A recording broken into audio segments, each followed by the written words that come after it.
Hello दोस्तों, स्वागत है आपके अपने यूट्यूब चैनल ऑप्शंस अड्डा में। महत्वपूर्ण प्रश्नों की श्रृंखला में आज देखते हैं अपने अगले क्लास के पहले प्रश्न को। जो पहला प्रश्न है, निम्नलिखित में से किस मंदिर को विदर्भ के खजुराहो के रूप में भी जाना जाता है?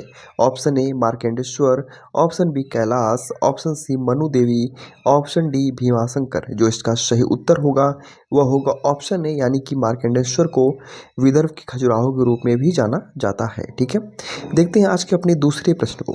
निम्नलिखित राजाओं में से किसने अकबर के पूर्व तानसेन को संरक्षण दिया था? ऑप्शन ए भाटा का राजा रामचंद्र सिंह, ऑप्शन बी मालवा का राज बहादुर, ऑप्शन सी मेवाड़ का उदय सिंह, ऑप्शन डी गुजरात का मुजफ्फर शाह। जो इसका सही उत्तर होगा वह होगा ऑप्शन ए, यानी कि भाटा का राजा रामचंद्र सिंह। ठीक है, देखते हैं आज के अपने तीसरे प्रश्न को।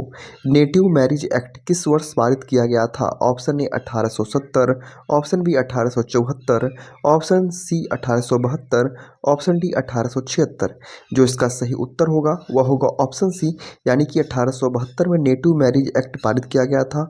और इस एक्ट में जो लड़कियों के लिए विवाह की उम्र थी 14 वर्ष और लड़कों के लिए जो विवाह की उम्र थी वह 18 वर्ष निर्धारित किया गया था। ठीक है, और इसी एक्ट के द्वारा ही बहुपत्नी विवाह प्रथा जो थी उसको समाप्त किया गया था। इसको भी आप ध्यान रखिएगा। ठीक है, देखते हैं आज के अपने चौथे प्रश्न को। मुस्लिम लीग एवं भारतीय राष्ट्रीय कांग्रेस के बीच राजनीतिक गतिरोध को दूर करने के लिए सीआर फार्मूला किसने बनाया था? Option A Jawaharlal Nehru, option B Rajagopalachari, option C Chittaranjan Das, option D V P Menon. जो इसका सही उत्तर होगा वह होगा ऑप्शन बी, यानी कि राजगोपालाचारी। ठीक है, देखते हैं आज के अपने पांचवें प्रश्न को। आईएनए के अधिकारियों पर मुकदमा चलाया गया था। ऑप्शन ए लाल किला दिल्ली में, ऑप्शन बी ग्वालियर फोर्ट में, option C Amer fort Jaipur में, ऑप्शन डी आगरा फोर्ट में। जो इसका सही उत्तर होगा वह होगा ऑप्शन ए, यानी कि लाल किला दिल्ली में। ठीक है, देखते हैं आज के अपने छठवें प्रश्न को। भारत में नियोजित विकास का विरोध किसने किया? Option A Mahatma Gandhi, option B Jawaharlal Nehru, option C Indira Gandhi, option D Rajiv Gandhi. जो इसका सही उत्तर होगा वह होगा ऑप्शन ए, यानी कि महात्मा गांधी ने भारत में नियोजित विकास का विरोध किया था। ठीक है, देखते हैं आज के अपने सातवें प्रश्न को। जो सातवां प्रश्न है, निम्नलिखित में से कौन सी एक चोटी भारत में नहीं है? Option A Gurla Mandhata, option B Namcha Barwa, option C Kamet, option D Nanga Parbat. जो इसका सही उत्तर होगा वह होगा ऑप्शन ए, यानी कि जो गुड़ला मांधाता है वह भारत में स्थित नहीं है बल्कि वह हिमालय का भाग है, लेकिन वह तिब्बत में जो चीन के अधिकृत है उसमें वह स्थित है। ठीक है, जो मानसरोवर झील के पास है। ठीक है, देखते हैं आज के अपने आठवें प्रश्न को। निम्नलिखित में से किस नदी के ऊपरी मार्ग में मीठा जल परंतु निचले भाग में खारे जल का प्रवाह मिलता है? ऑप्शन ए बराक नदी, ऑप्शन बी लूनी नदी, ऑप्शन सी घग्गर नदी, ऑप्शन डी उपरोक्त में से कोई नहीं। जो इसका सही उत्तर होगा वह होगा ऑप्शन बी, यानी कि लूनी नदी एक ऐसी नदी है जिसमें ऊपरी मार्ग में मीठा जल परंतु इसके निचले भाग में खारा जल पाया जाता है। ठीक है, और यह लूनी नदी जो स्थित है वह राजस्थान राज्य में स्थित है। देखते हैं आज के अपने नौवें प्रश्न को।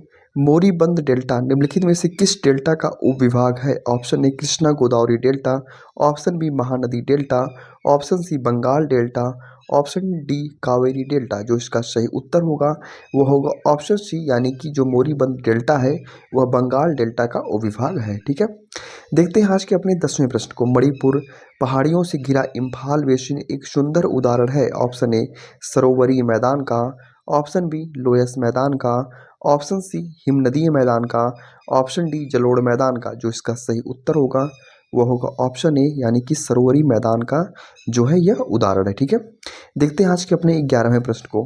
निम्नलिखित नदियों में से कौन सा अपने भ्रंश घाटी प्रवाह के लिए प्रसिद्ध है? Option A Chambal, option B Damodar, option C Gandak, option D Ramganga.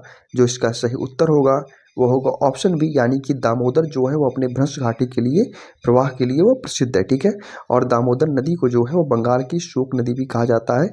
ऐसी जो कोसी नदी जो बिहार में बहती है उसको बिहार का शोक कहा जाता है। ठीक है, इस बात को भी आप ध्यान रखिएगा। देखते हैं आज के अपने 12वें प्रश्न को। भारत के उत्तर पश्चिमी मैदान में पश्चिमी विक्षोभ से होने वाली वर्षा की मात्रा क्रमशः कम होती जाती है। ऑप्शन ए पूर्व से पश्चिम की ओर, ऑप्शन बी पश्चिम से पूर्व की ओर, ऑप्शन सी उत्तर से दक्षिण की ओर, ऑप्शन डी दक्षिण से उत्तर की ओर। जो इसका सही उत्तर होगा वो होगा ऑप्शन बी, यानी पश्चिम से पूर्व की ओर जो है पश्चिम विक्षोभ से होने वाली वर्षा की मात्रा जो है वह कम होती जाती है। ठीक है, देखते हैं आज के अपने 13वें प्रश्न को।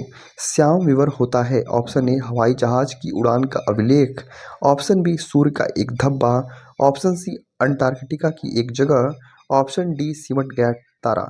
जो इसका सही उत्तर होगा वह होगा ऑप्शन डी, यानी कि सिमट गया तारा जो है वही एक श्याम विवर होता है। ठीक है, देखते हैं आज के अपने 14वें प्रश्न को।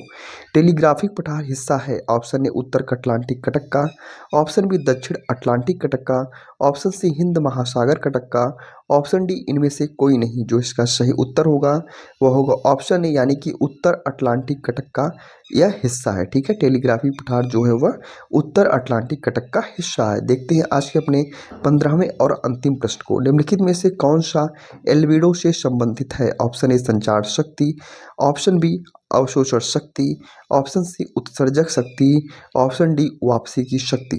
जो इसका सही उत्तर होगा वह होगा ऑप्शन डी, यानी कि जो एल्बिडो होता है वह वापसी की शक्ति से संबंधित है। ठीक है, ये थे महत्वपूर्ण आज के 15 प्रश्न।